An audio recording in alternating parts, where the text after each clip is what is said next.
Kaut arī mēs jau 4 gadus esam nomainījuši nosaukumu, mēs esam Baltika Agro, bet tik un tā mūs visi pazīst vēl pēc vecā Kemiras vārda.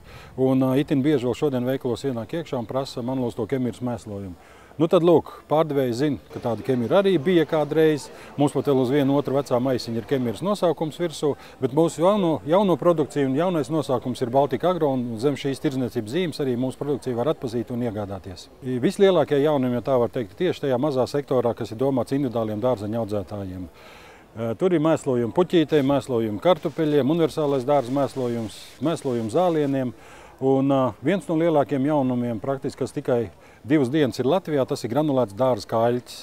Visi zina, cik vajadzīgs ir kaļķis, visi zina, kādas klapats ir ar kaļķa izkliedēšana. Pats es nosmērējies balts, tehnika balta, dārzs viss balts.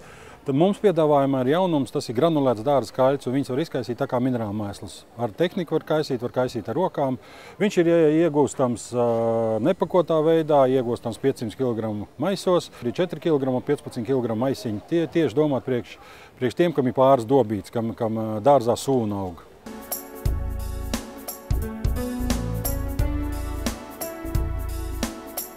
Ja runājam par maziem dārzeņu audzētājiem, maziem dārzeņu īpašniekiem, tad mūsu produkcija ir sastopama visos lielajos veikalos, kur ir dārzkopības preces.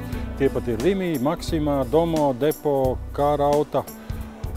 Varbūt, lai neapvienojos ar kādu nepieminēju, bet tie ir nopērkami visos praktiski veikalos, kurās ir dārza produktu sekcijas.